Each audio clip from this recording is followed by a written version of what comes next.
to go with the idea of cashless economy, and they are also going to ban the use of cash over a period of time.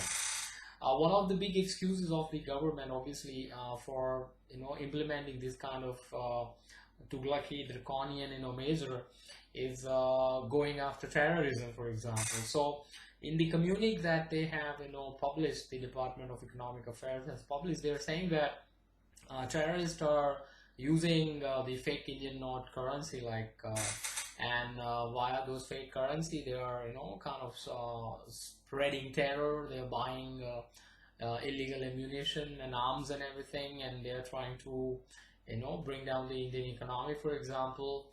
And they are supplying contraband items like drugs to the Indian economy. So one of the reasons for banning the use of, and they are saying that they are mainly using the 500 and 1,000 rupees note for this kind of activities of terrorists. Now obviously we don't have time to go into these kind of the fact finding of these argument of the government. Obviously the amount of currency note, the fake currency note that is circulating in the economy is very, very small. I don't have any concrete kind of number right now, but I'm sure it's not very big. And the reason, the argument that somehow by banning the notes of 500 and 1,000 rupees terrorist activities are going to stop is also nonsensical, because we have to understand that terrorism is an effect of underlying property or disputes regarding Kashmir, for example. So as long as the Kashmir issue is not being resolved by the governments from both the countries, India as well as Pakistan, terrorism is going to go on. What the governments are calling terrorism, people who are on the other side, they will call at something else. Maybe they are freedom fighters for them. So as long as the property dispute, for example, like Kashmir issue is not getting solved, I don't think so the terrorism issue is not going to get solved. But as I said, the terrorism is just an excuse being used by world governments to impose more and more draconian control on the say citizen subjects. They don't like people. The other reason which Modi government is giving in that communique is that this 500 and 1,000 rupees note is also giving impetus to this so-called black money. The money which the hard-earned money that people like you and we are taxpayers. I am a service class person, so I don't have any black money, right? My tax money is directly deducted from my salary.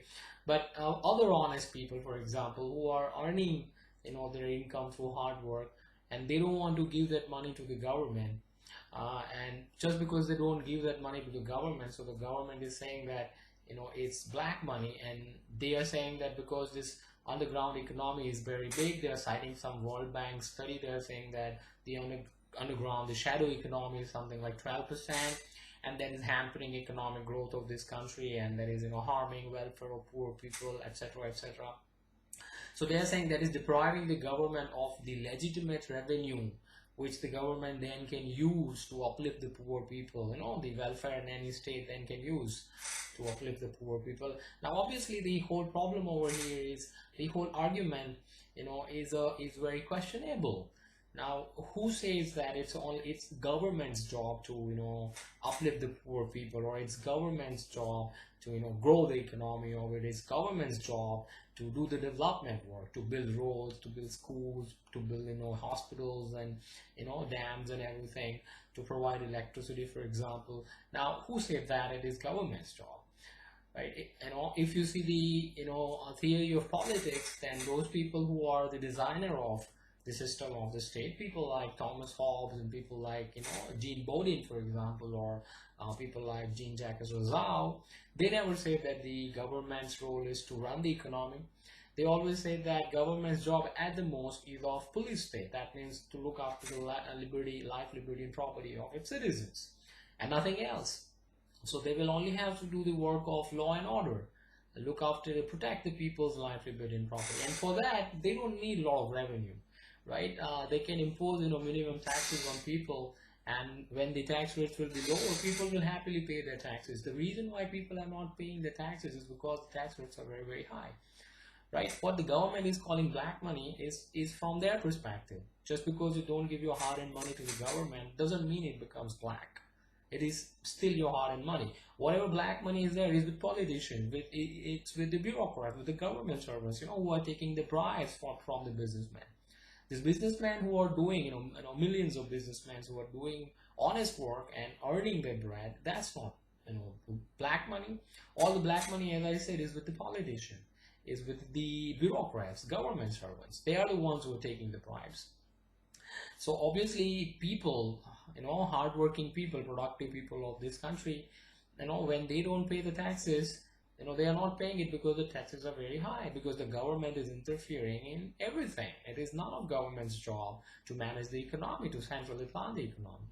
If the government just pulls back, it reduces its size instead of trying to increase its revenue through these kind of Tughlaqi draconian measures, then there is no problem of black money, there is no problem of corruption. The cause of corruption is just an issue. The underlying cause of corruption is this gigantic bureaucracy, the big size of the government, right? When the money goes in the government's hand, that's where the corruption starts to take place. People have to give bribe because the bureaucrats are asking for bribe, right? It's the central bank who prints all these currency notes to begin with, and at the very lowest, interest rate, it just gives this money to this super duper rich people like Adanis and Ambanis and Tata and Birlas, right? So it's the central bank who's responsible. It's the government who's responsible for feeding all these so-called uber rich people who are then kind of hoarding this black money into their home. Middle class families, poor people, they don't have any money to begin with, right? And as I said, it is none of government's job to get involved into the economy. The free market capitalist system can very well take care of all these things. You don't need government revenue for that. Why government needs more and more revenue? See, the more revenue the government is going to take with themselves, they are just going to waste all those things.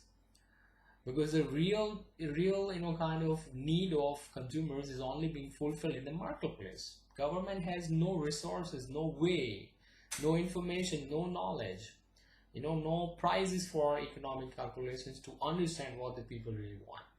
It's only the market forces, capitalist system can provide the resources, the goods which people need. So government thinking that if they are going to control people and if they are going to get all this money into their hands, that's going to somehow result into super duper welfare of poor people, then it's absolutely ridiculous idea. Government is never going to do anybody's welfare. Only thing they will do is take money from the productive people of the society and give it to the unproductive sector. So as I said, with this measure, so the whole argument of government falls apart. Terrorists are never going to rely so much on fake currency, first to begin with, and terrorism is just an excuse all over the world, right, of the governments to control people. And second reason that government should have more revenue so that it can result into the welfare of poor people is also a phony argument. Government is never going to do welfare of anybody. It's none of their business. It's the market. If they leave the economy on its own, if they give people freedom, productive people are going to produce things, and that is how the country is going to become rich. Not by productive people's money being looted by the government in the form of taxation, for example. That is how not the economy is going to grow. Economy grows through hard work, production, saving, investment and capital accumulation. Government is just going to squander resources. So if the Narendra Modi government and Modi himself is thinking that he is a big messiah and he's going to save the poor people of this country through these kind of policies, then obviously they are in for a big kind of shock, because this policy is just going to result in utter chaos, and already the chaos has started. I see people in my apartment and everywhere running, right? There are already lines outside the ATMs because people don't have enough cash in their home. Whatever they have is 500 and 1,000 rupees note. Now tomorrow when the daylight will break, they will have to go buy milk, they will have to go buy everything for themselves. And nobody's going to accept this 500 and 1,000 rupees note tomorrow. And remember, tomorrow there is a bank holiday. The government declared the bank holiday, and for 2 days they have also closed down the ATMs. And when the ATMs and banks will open day after tomorrow, the daily withdrawal limit is only 4,000 rupees. if you want to go and give your 500 or 1,000 rupees note in the bank, then the limit, a daily limit, is just 4,000 rupees, and on a weekly it's only 10,000 rupees or 20,000 rupees. So this is really going to disrupt people's life. It is really going to create a lot of problem. Another big issue over here is going to be, this is really going to suck the economy of the liquidity, because remember, even if we go by their numbers, 20% of the economy is shadow economy, underground economy, then this is really going to suck the money supply out of the economy, because all these people who are who have stuffed this 500 and 1,000 rupees note into their home, apartment homes, and all these people who are having so-called black money, then they don't have any way, because if they go to bank, they're going to get exposed, and once the income tax department will have their names, they will go after them.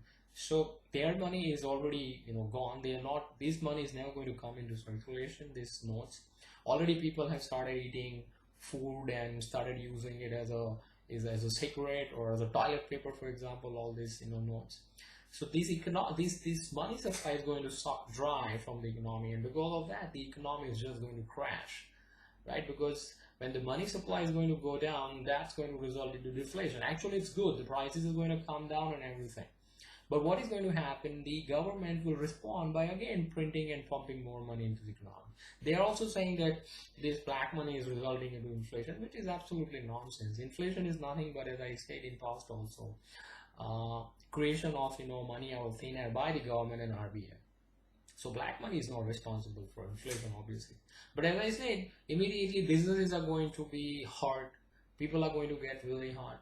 In the long run, if this continues, then what is going to happen is unemployment. Many people are going to because they have most of the money in cash. They cannot go to bank, for example. So all these small guys that are small entrepreneurs, they will get into trouble.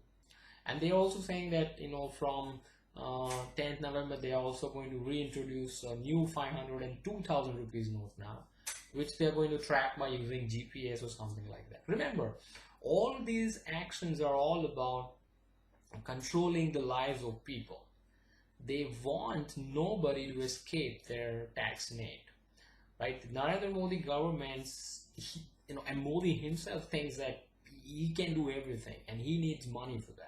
So that's the reason why he has waged a war on cash of people. Because and remember, he promised so many things during his election time also, and he's not delivering anything since last 2 years. It's been already 2 years. So he's now hell-bent on whatever is possible. He's going to fulfill all his dreams, and he's going to impose all these draconian measures on people. No matter what happens, he's not going to he has nothing to lose. He's a bachelor. He has nothing to lose. So he's going to experiment with everything. I'm sure even if he starts a nuclear war tomorrow with Pakistan, you should not get surprised. Because his eye is fixed now on elections. UP election, Gujarat election, 2019 election. So he has started making his moves. Because ultimately when 2019 will come, he will have to go in front of public, and then he will have to tell what he has done in the last 5 years. So he's doing all these things for that. Right? I'm sure people who are not, who are salaried class, who are bureaucrats and small guys, they all are very happy because they are already very envious of the wealth of rich people. See, I'm not talking about wealth, illegal wealth generated by people like Adani and Ambani's. They are never going to get trapped by this thing. They are already invested outside this country and they know about this. So they are never going to get bought. It's the small people who are going to get screwed. And ultimately what is going to happen is, in the long run, if this continues, this war on cash of the Modi government continues, then most of the productive people of India are going to leave India, because if you have to go on paying taxes to the government,